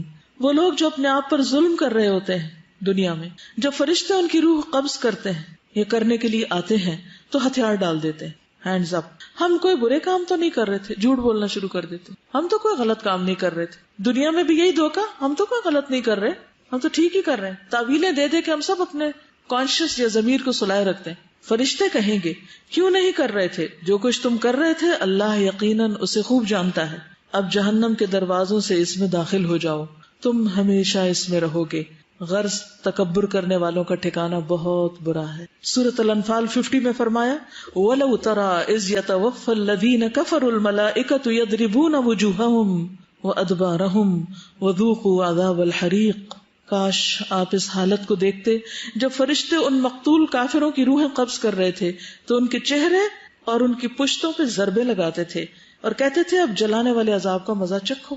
کبھی کسی نے دیکھا مار پڑتے مردے کو؟ ہمیں تو نظر نہیں آتی، لیکن قرآن کہتا ہے کہ جان لیتے وقت بھی ان کو مار پڑ رہی ہوتی۔ پھر کافر کی موت کا منظر مسند احمد میں آتا ہے، جب کوئی کافر شخص دنیا سے رخصتی اور سفر آخرت پہ جانے کے قریب ہوتا ہے تو اس کے پاس آسمان سے سیاہ چہروں والے فرشتے اتر کر آتے ہیں جن کے پاس ٹاٹ ہوتے ہیں، بوریاں، وہ تحت نگاہ بیٹھ جاتے ہیں۔ پھر ملک الموت ان کے سرہانے آ کے بیٹھ جاتا ہے اور اس سے کہتے ہیں کہ اے نفس خبیثہ، اللہ کی ناراضگی اور غصے کی طرف چل۔ یہ سن کر اس کے جسم میں روح دوڑنے لگتی ہے، یعنی ادھر ادھر چھپتی ہے، اور ملک الموت اسے جسم سے اس طرح کھینچتے ہیں جیسے گیلی اون سے سیخ کھینچی جاتی، کباب والی سیخ ہوتی ہے نا، تو اون اگر اس کے اندر ڈال دی جائے تو نکالنا اس کا مشکل ہوتا ہے، چپک جاتی ہے نا، اور اسے پکڑ لیتے ہیں۔ فرشتے ایک پلک جھپکنے کی مقدار بھی اسے ان کے ہاتھ میں نہیں چھوڑتے اور اسے ٹاٹ میں لپیٹ لیتے ہیں۔ اس موقع پر کافر اللہ کی ملاقات کو پسند نہیں کرتا۔ رسول اللہ صلی اللہ علیہ وسلم نے فرمایا جب کافر کی موت کا وقت قریب آتا ہے تو اللہ کے عذاب اور اس کی سزا کی بشارت دی جاتی، اس وقت کوئی چیز اس کے دل میں اس سے زیادہ ناگوار نہیں ہوتی جو اس کے آگے ہوتی۔ اب مجھے اللہ کے سامنے کھڑے ہونا ہے، وہ اللہ سے جا ملنے کو ناپسند کرنے لگتا ہے، بس اللہ بھی اس سے ملنے کو ناپسند کرتا ہے۔ اب دیکھیے دنیا میں کچھ لوگ اللہ کی بات نہیں سننا چاہتے، موت کے وقت اللہ سے ملنا نہیں چاہتے، قیامت کے دن اللہ کے سامنے کھڑا نہیں ہونا چاہتے، تو آخری انجام کیا ہوگا؟ کہ اللہ تعالیٰ اپنا دیدار ان سے کیوں کروائے جب انہیں کوئی شوق اور دلچسپی نہیں تھی، اور یوں وہ ہمیشہ کے لیے حسرتوں میں گم ہو جائیں گے۔ پھر مسلسل عذاب کی خبر دینا، اگر وہ گناہگار آدمی ہو تو فرشتے کہتے ہیں اے خبیث روح جو خبیث جسم سے نکل رہی ہے، نکل، اخرجی، قابل مذمت ہو کر نکل، ذمیمتن وابشری بحمیم وغساق، اور کھولتے پانی اور کانٹے دار کھانے کی خوشخبری قبول کر، وآخر من شکلہ ازواج، اور اس قسم کے دیگر انواع و اقسام کے عذاب کی خبر وہ بھی قبول کر۔ یہ اس کے سامنے جملے بار بار دہرائے جاتے ہیں یہاں تک کہ اس کی روح نکل جاتی۔ دیکھیے ایک تو روح نکلنے کی تکلیف اور رگ رگ سے نکلنے کی درد، اور اوپر سے ڈانٹیں، جیسے ایک بچے کو چوٹ لگے اور ادھر اس کی ماں اور ڈانٹنا شروع کر دے تو وہ دکھ پہ دکھ بڑھ جاتا ہے۔ پھر انتہائی بدبودار ٹھکانہ، نبی صلی اللہ علیہ وسلم نے فرمایا کافر کی روح جب نکلتی ہے، حماد کہتے ہیں کہ آپ نے اس کی بدبو اور فرشتوں کے لعنت کرنے کا ذکر کیا تو آسمان والے کہتے ہیں کہ خبیث روح زمین کی طرف سے آئی ہے، پھر اسے کہا جاتا ہے کہ تم اسے آخری وقت تک کے لیے سجین کی طرف لے چلو۔ ابو ہریرہ فرماتے ہیں کہ رسول اللہ صلی اللہ علیہ وسلم نے اپنی چادر اپنی ناک مبارک پر اس طرح لگا لی، یعنی کافر کی بو کو ظاہر کرنے کے لیے، کہ سب نے اس کو یعنی دیکھ کے بھی اس کی شدت کو محسوس کیا، یعنی ناقابل برداشت بو۔ کچھ اسمیل ہوتی ہے نا تھوڑی بہت، اور کچھ ہوتی ہے کہ آپ برداشت نہیں کر سکتے تو پھر اپنا ناک ڈھانپ لیتے ہیں۔ فرشتے اسے ٹاٹ میں لپیٹ لیتے ہیں، ایک اور روایت میں آتا ہے، اور اس سے ایسی بدبو آتی ہے یعنی روح سے بھی جو کسی بھی مردار کی سب سے زیادہ بو زمین پہ ہو سکتی، یعنی زمین پر کسی مردار کی بدترین بو جو ہوتی ہے وہ اس کی روح سے بھی نکل رہی ہوتی ہے۔ پھر آسمان کے دروازے نہیں کھولے جاتے، کافر کی روح کو آسمان کی طرف لے جایا جاتا ہے، وہاں کا دروازہ نہیں کھولا جاتا، وہاں کے فرشتے پوچھتے ہیں یہ کون ہے؟ کہا جاتا ہے فلاں شخص ہے، وہ کہتے ہیں کوئی مرحبا نہیں، کوئی مرحبا نہیں، لا مرحبا بالنفس الخبیثہ، اس ناپاک نفس کے لیے جو ناپاک بدن میں تھا، لوٹ جا برائی کے ساتھ، ارجعی ذمیمتن، تیرے لیے آسمان کے دروازے نہیں کھلیں گے. وہ قرآن پاک میں بھی آتا ہے نا کہ ان کے لیے آسمان کے دروازے کھولے نہیں جائیں گے. پھر آسمان سے پٹخایا جاتا ہے، فرشتے اس روح کو لے کر اوپر چڑھتے ہیں. فرشتوں کے جس گروہ کے پاس سے ان کا گزر ہوتا ہے وہی گروہ کہتا ہے یہ کیسی خبیث روح ہے.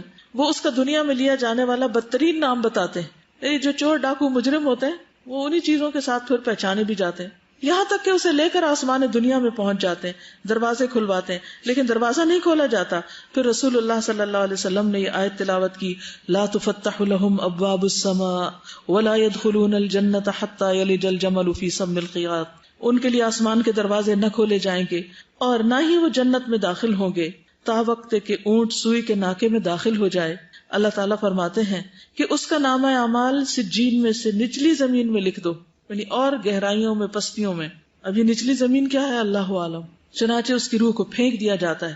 پھر یہ آیت تلاوت فرمائی، وَمَن يُشْرِكْ بِاللَّهِ فَكَأَنَّمَا خَرَّ مِنَ السَّمَاءِ فَتَخْطَفُهُ الطَّيْرُ أَوْ تَهْوِي بِهِ الرِّيحُ فِي مَكَانٍ سَحِيقٍ. جو اللہ کے ساتھ شرک کرتا ہے وہ ایسے ہے جیسے آسمان سے گر پڑا، پھر اسے پرندے اچک لیں یا ہوا اسے دور دراز کی جگہ میں لے جا پھینکے. ہمیں دیکھو کہ جب ہوا چلتی ہے تو چیزوں کو اڑا کے وہ دور لے جاتی کہ وہ پکڑائی بھی نہیں دیتی. پھر اس کی روح جسم میں لوٹا دی جاتی ہے. پھر وہ تمنا کرتا ہے کہ قبر کی طرف اس کو نہ لے جایا جائے. وہ مرنے والا اگر نیک نہیں ہوتا تو کہتا ہے ہائے بربادی، مجھے کہاں لے کے جا رہے ہو. یہ صحیح بخاری کی روایت، مجھے کہاں لے کے جا رہے ہو. اس کی آواز انسان کے علاوہ اللہ کی ہر مخلوق سنتی ہے. اگر انسان سن پائے تو بے ہوش ہو جائیں، برداشت نہ کر سکے. پھر قبر میں سوال و جواب کے وقت خوف کی حالت میں اٹھنا. جب فرشتے آتے ہیں تو اسے کہتے ہیں بیٹھ جاؤ. وہ مروب اور خوف زدہ حالت میں بیٹھ جاتا ہے. کہا جاتا ہے تو اس شخص کے متعلق کیا کہتا ہے جو تم میں موجود تھا؟ تو اس پہ کیا گواہی دیتا ہے؟ کہتا ہے وہ کون سا آدمی، وہ اس کے نام سے بھی واقف نہیں. اس سے کہا جاتا ہے کہ محمد صلی اللہ علیہ وسلم. وہ کہتا ہے میں نہیں جانتا. لوگوں کو بات کرتے سنتا تھا، جیسے لوگ کہتے تھے میں بھی کہہ دیتا تھا، یعنی سنی سنائی خبریں بس تھی میرا علم. چنانچہ اس کو کہا جاتا ہے تو نے اسی پہ زندگی گزاری، اسی پہ فوت ہوا، اور اللہ نے چاہا تو اسی پہ اٹھایا جائے گا. رہا کافر یا منافق، دوسری روایت میں آتا ہے، بخاری کی روایت ہے، اس کا جواب یہ ہوتا ہے مجھے نہیں معلوم، لا ادری لا ادری. میں نے لوگوں کو ایک بات کہتے سنا تھا، وہی میں بھی کہتا رہا. پھر اس سے کہا جاتا ہے کہ نہ تو نے کچھ سمجھا اور نہ پیروی کی.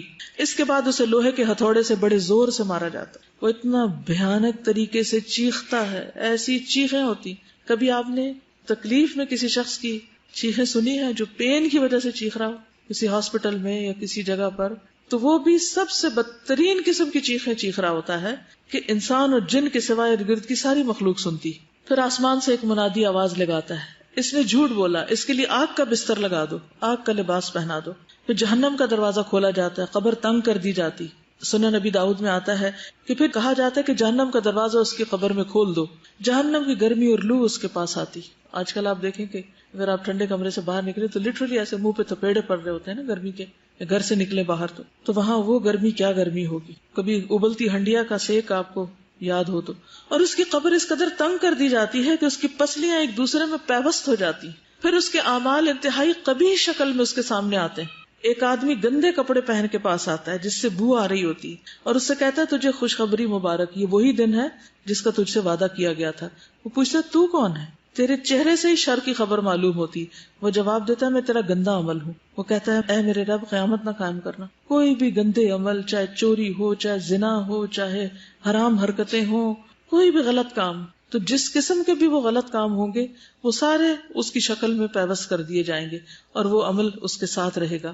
پھر اس پر ایک اندھا بہرا فرشتہ مقرر کر دیا جاتا ہے. اس کے پاس ایک لوہے کا گرز ہوتا ہے جو اگر پہاڑ پہ دے مارے تو پہاڑ ریزہ ریزہ ہو جائے. وہ اس کو مارتا ہے. اس کی مار کی آواز سے مشرق و مغرب کے درمیان کی ہر چیز سن رہی ہوتی سوائے جن و انس کے، اور وہ مردہ بھی مٹی ہو جاتا ہے. پھر دوبارہ روح ڈالی جاتی، پھر مارا جاتا ہے، پھر مٹی ہوتا ہے، پھر اسی طرح. پھر معیشت ضنکا. نبی صلی اللہ علیہ وسلم نے فرمایا کیا تم جانتے ہو کہ یہ آیت فَإِنَّ لَهُ مَعِيشَةً ضَنْكَ وَنَحْشُرُهُ يَوْمَ الْقِيَامَةِ أَعْمَى کس بارے میں نازل ہوئی ہے؟ کیا تمہیں معلوم ہے کہ تنگ حالی کیا ہے، تنگ زندگی کیا ہے؟ انہوں نے عرض کیا اللہ اور اس کے رسول ہی خوب جانتے ہیں. آپ نے فرمایا کافر کا اس کی قبر میں عذاب سے دوچار ہونا، اور اس ذات کی قسم جس کے ہاتھ میں میری جان ہے اس پر 99 سانپ مسلط کر دیے جاتے ہیں. کیا تم جانتے ہو وہ سانپ کیسا ہوتا ہے؟ وہ 70 سانپ اژدہے ہوتے ہیں، ہر اژدہا کے 7 سر ہوتے ہیں، اور وہ اسے قیامت تک ڈستے اور نوچتے رہتے ہیں۔ پھر قبر میں کسی عمل کا موجود نہ ہونا، اور کافر کے پاس جب اس کے سرہانے سے آیا جاتا ہے تو وہاں کوئی عمل موجود نہیں ہوتا، کوئی حفاظت کرنے والا گارڈ نہیں ہوتا۔ پھر اس کی دائیں جانب سے آیا جاتا ہے، وہاں کوئی چیز موجود نہیں ہوتی۔ پھر بائیں جانب سے آیا جاتا ہے تو کوئی چیز موجود نہیں ہوتی۔ پھر اس کے دونوں پاؤں کی طرف سے آیا جاتا ہے تو وہاں کچھ نہیں ہوتا۔ پھر حسرت کے لیے جنت کا ٹھکانہ دکھایا جاتا ہے۔ رسول اللہ صلی اللہ علیہ وسلم نے فرمایا، مسند احمد کی روایت ہے، ہر جہنمی کو جنت میں اس کا متوقع ٹھکانہ دکھایا جاتا ہے، اور وہ تمنا کرتا ہے کاش مجھے بھی اللہ نے ہدایت سے سرفراز کیا ہوتا تو میں بھی یہاں ہوتا، اور وہ اس کے لیے باعث حسرت بن جاتا ہے۔ اور زیادہ دکھ ہوتا ہے کہ یہ مل سکتا تھا اور چانس مس ہو گیا۔ بعض اوقات ایسا ہوتا ہے نا کہ کوئی سودا مس کر جائیں ہم، کوئی بزنس ڈیل اچھی سی ہونے والی ہو، تو پھر بعض لوگوں کو تو ہارٹ اٹیک ہو جاتا ہے کہ اتنا بڑا لاس ہو گیا، چانس مس ہو گیا، کوئی گاڑی چھوٹ جائے، جہاز چھوٹ جائے، کیا کیفیت ہوتی۔ رسول اللہ صلی اللہ علیہ وسلم نے فرمایا، ہر جہنمی کو جنت میں اس کا متوقع ٹھکانہ دکھایا جاتا ہے، اور وہ تمنا کرتا ہے کہ کاش مجھے بھی اللہ نے ہدایت سے سرفراز کیا ہوتا، اور وہ اس کے لیے باعث حسرت بن جاتا ہے۔ قبر میں نیند کی کیفیت، اس کے بعد اس سے کہا جاتا ہے کہ منحوش کی نیند سو جا۔ ابو حازم کہتے ہیں کہ میں نے ابو ہریرہ سے پوچھا کہ یہ منحوش سے کیا مراد ہے؟ انہوں نے کہا، منحوش سے مراد وہ آدمی ہے جسے کیڑے مکوڑے اور سانپ ڈستے اور نوچتے رہتے ہیں، تو اس کی نیند کیا نیند ہوگی؟ پھر اس پہ قبر تنگ کر دی جاتی ہے۔ نبی صلی اللہ علیہ وسلم نے اپنی زندگی میں کچھ قبروں سے عذاب کی آوازیں بھی سنی تھی اور صحابہ کو بتایا بھی تھا۔ یہ جو کچھ میں نے سنایا ہے یہ اس لیے ہے تاکہ ہم اپنے ایمان کو نمبر 1 درست کریں، اس کو یقینی چیز سمجھیں، اور پھر اس کے لیے تیاری بھی کریں، اور ان معلومات کو اپنے بچوں اور اپنے آس پاس کے لوگوں سے شیئر کریں تاکہ وہ بھی اس یقینی جگہ کے لیے تیاری کریں، کیونکہ یہ ایسی جگہ جس میں کوئی شک ہے ہی نہیں کہ وہاں نہیں جانا۔ کہیں بھی جانے میں پروگرام تبدیل ہو سکتا ہے، وہاں کا پروگرام تو یقینی سیٹ کنفرمڈ ہے، جگہ بھی لکھی ہوئی کہ کہاں جانا ہے آپ نے۔ تو نبی صلی اللہ علیہ وسلم نے اپنی زندگی میں بھی عذاب قبر سنا تھا۔ ابو ایوب سے روایت ہے کہ رسول اللہ صلی اللہ علیہ وسلم سورج غروب ہونے کے بعد باہر نکلے تو آپ نے کچھ آواز سنی۔ آپ نے فرمایا، یہودیوں کو ان کی قبروں میں عذاب ہو رہا ہے۔ انس نے بیان کیا، ایک اور روایت ہے صحیح بخاری کی، انس بیان کرتے ہیں کہ ایک شخص پہلے عیسائی تھا، پھر وہ اسلام میں داخل ہو گیا، اس نے سورۃ البقرہ اور آل عمران پڑھ لی تھی، اور وہ نبی صلی اللہ علیہ وسلم کا کاتب بن گیا، لکھنے والا۔ پھر وہ شخص مرتد ہو کر عیسائی ہو گیا، کہنے لگا، محمد کے لیے جو کچھ میں نے لکھ دیا ہے اس کے سوا اور کچھ بھی معلوم نہیں مجھے۔ پھر اللہ کے حکم سے اس کی موت واقع ہو گئی، اس کے آدمیوں نے اسے دفن کر دیا۔ جب صبح ہوئی تو انہوں نے دیکھا کہ اس کی لاش قبر سے نکل کر زمین کے اوپر پڑی۔ عیسائیوں نے کہا کہ یہ محمد صلی اللہ علیہ وسلم اور اس کے ساتھیوں کا کام ہے، چونکہ ان کا دین اس نے چھوڑ دیا تھا اس لیے انہوں نے اس کی قبر کھودی اور لاش کو باہر پھینک دیا۔ چنانچہ انہوں نے دوسری قبر کھودی جو بہت زیادہ گہری تھی، لیکن جب صبح ہوئی تو لاش پھر باہر تھی۔ اس مرتبہ بھی انہوں نے یہی کہا کہ یہ آپ کے ساتھیوں کا کام ہے، چونکہ ان کا دین اس نے چھوڑا اس لیے اس کی قبر کھود کر انہوں نے لاش باہر پھینک دی۔ تو انہوں نے پھر ایک بار قبر کھودی اور جتنی گہرائی ان کے بس میں تھی اتنا گہرا کھود کے اسے اندر ڈالا، لیکن صبح ہوئی تو لاش پھر باہر تھی۔ اب انہیں یقین آیا کہ یہ کسی انسان کا کام نہیں، اور پھر انہوں نے اسے یوں ہی زمین پہ چھوڑ دیا، اس میں کہ کتے بلیاں کھا جاتے ہیں جو بھی کوئی۔ تو یہ دنیا میں بھی کبھی کبھی اللہ تعالیٰ ایسے منظر دکھا دیتے ہیں کہ جس سے انسان کے یقین میں پھر اضافہ ہو جاتا ہے کہ قبر بھی ایک بہت اہم مرحلہ ہے۔ پھر ایک اور موقع پر نبی صلی اللہ علیہ وسلم کا گزر 2 قبروں پر ہوا۔ آپ نے فرمایا ان دونوں قبروں پر عذاب ہو رہا ہے، اور یہ کسی بڑی بات میں نہیں۔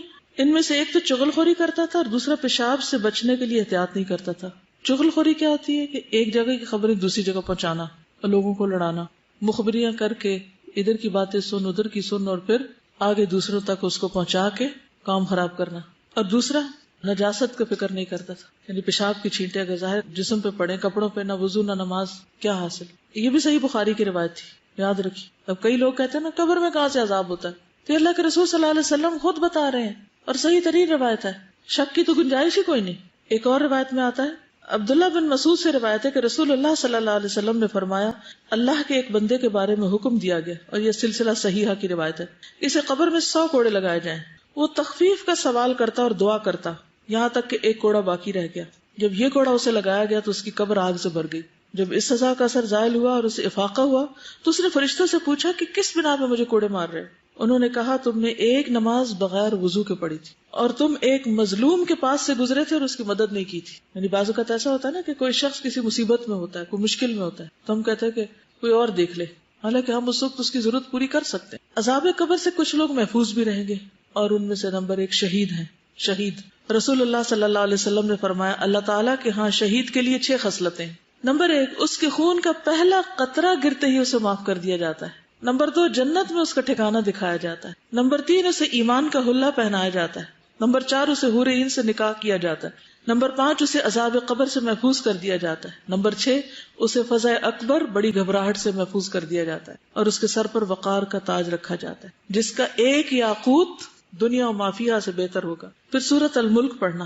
نبی صلی اللہ علیہ وسلم نے فرمایا سورۃ تبارک قبر کے عذاب سے روکنے والی ہے. اگر زبانی یاد کر لیں تو زیادہ ہی اچھا ہے، پڑھتے پڑھتے اگر سو بھی جائیں تو کوئی نہیں، اللہ تعالیٰ قبول کرے گا. پھر پیٹ کے مرض سے فوت ہونے والا، جو شخص پیٹ کے مرض میں مبتلا ہو اسے قبر کا عذاب نہیں ہوگا، ان شہادت کی موت ہوتی ہے. نبی صلی اللہ علیہ وسلم نے فرمایا جو شخص اللہ کے راستے میں سرحدوں کی حفاظت کرتے ہوئے فوت ہو جائے اللہ اس کا اجر جاری رکھتا ہے یہاں تک کہ دوبارہ جی اٹھے اور وہ قبر کے عذاب سے محفوظ رہے گا. کتنی بڑی جزا ہے. پھر اسی طرح جو مسلمان جمعہ کے دن یا رات میں فوت ہو جائے اللہ اسے قبر کی آزمائش سے بچا لیتا ہے. لیکن ہم میں سے کس کو پتا کہ کب موت آنی. بہرحال انسان دعا تو کر سکتا ہے اچھے خاتمے کی. میں یہ سوچ رہی تھی کہ قرآن میں اللہ تعالیٰ نے جو بار بار اللہ پر ایمان کے بعد اسٹریٹ اوے آخرت کی بات کیوں کی ہے، مجھے اس سے یہ ریزن سمجھ میں آ رہا ہے کہ ہمارے لیے سب سے زیادہ امپورٹنٹ اللہ ہے اور پھر وہ آخرت کا وہ ٹھکانہ ہے، اور اس کے درمیان میں جتنی بھی اور چیزیں آتی ہیں وہ ایک طرف تو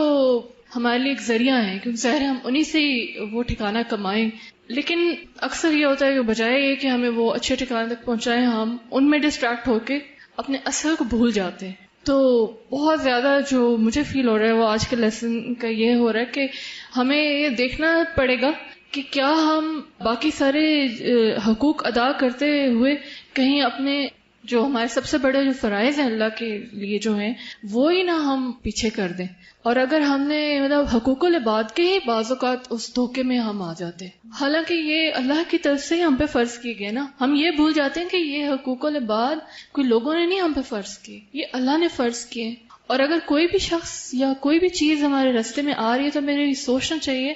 کئی دفعہ میں حالانکہ یہ جملہ پہلے ریپیٹ کر چکی ہوں لیکن مجھے ایسا ابھی لگ رہا ہے اسے میں بھول گئی تھی کہ کیا یہ چیز قبر میں میرے ساتھ آئے گی. ان سے یہ پوچھ لینا چاہیے کہ آپ آئیں گے میرے ساتھ میری قبر میں، اگر نہیں تو let me prepare for my own قبر. بٹ دین پھر دوسری ایکسٹریم پہ ہم نکل جاتے ہیں کہ لوگ وظیفے کر رہے ہوتے ہیں، پاس بچہ رو رہا ہے اس کو اٹھاتے نہیں کہ ہمارا تو وظیفہ خراب ہو جائے گا اور ہم نے تو اتنے لاکھ دفعہ یہ والی آیت پڑھنی ہے، وہ ایک چیز آ جاتی ہے. So we have to strike the right balance between the two. اسی لیے نا خیر الہدی ہدی محمد صلی اللہ علیہ وسلم کہ بہترین طریقہ نبی صلی اللہ علیہ وسلم کا طریقہ ہے. انہوں نے خاندانی زندگی کو بھی نبھایا، اللہ کے راستے میں جنگیں بھی لڑی اور باقی بھی زندگی کے کام کیے. تو ان سب چیزوں میں بیلنس رکھنا بہت ضروری ہے، اور اس کے لیے جتنا زیادہ آپ اپنے آپ کو آرگنائز کر سکیں، جتنی زیادہ آپ مختلف چیزوں کی پلاننگ کر سکیں، یعنی ہر روز ایک باشعور انسان کی طرح آنکھیں کھول کے جئیں، حالات کے دھارے پہ خود کو بے بس چھوڑ نہ دیں کہ جیسے لوگ آپ سے چاہیں یا جو کچھ ہو رہا ہے بس ٹھیک ہے اب زندگی گزارنی ہے، وقت پورا کرنا ہے، بس یہ وقت کاٹ کے چلے جانا ہے، ہم اتنی اسٹرگل نہیں کر سکتے. اصل میں تو دیکھا یہ جائے گا وَأَنَّ سَعْيَهُ سَوْفَ يُرَىٰ کہ کتنی کوشش میں لگے رہتا ہوں. تو ہم سب کو سنجیدگی کی ضرورت ہے، اپنی زندگی اور اس وقت کی قدر کی ضرورت ہے. جب تک ہم لغویات سے نکلیں گے نہیں وَالَّذِينَ هُمْ عَنِ اللَّغْوِ مُعْرِضُونَ تو اس وقت تک جنت الفردوس میں پہنچنے کے بس خواب ہی خواب ہے. وَلْتَنظُرْ نَفْسٌ مَّا قَدَّمَتْ لِغَدٍ ہم میں سے ہر شخص کو سوچنا چاہیے کل کے لیے کیا تیار کر کے رکھا ہے. اللہ تعالیٰ نے ایک راستہ دکھایا ہے اور نبی پاک صلی اللہ علیہ وسلم نے اس کے ارد گرد ہمارے لیے فلاور بیڈز بنا دیے. بالکل. اور انہوں نے اپنے فٹ پرنٹس اس کے اوپر لکھ دیے کہ آپ اس راستے پہ چلو گے تو صحیح راستے پہ پہنچ جاؤ. بالکل. یعنی ہمیں کیا مشکل ہے کہ ہم ہر روز اپنی روٹین میں شامل کر لیں ایٹ لیسٹ 2 حدیثوں کا مطالعہ اپنی آنکھوں سے ضرور کرنا. ٹھیک ہے ابھی تو آپ سارے سن لیتے ہیں، آپ کو جمع کی ہوئی چیزیں مل جاتی ہیں، لیکن خود پڑھنا بھی ضروری. اور ایک چھوٹی سی چیز پڑھ کے اس پہ غور و فکر کر کے اپنے آپ کو ساتھ ساتھ جائزہ لے لیں، کیونکہ ہم بھولنے والی مخلوق ہیں، پھر بھول جاتے ہیں، پھر ریممبرنس ضروری.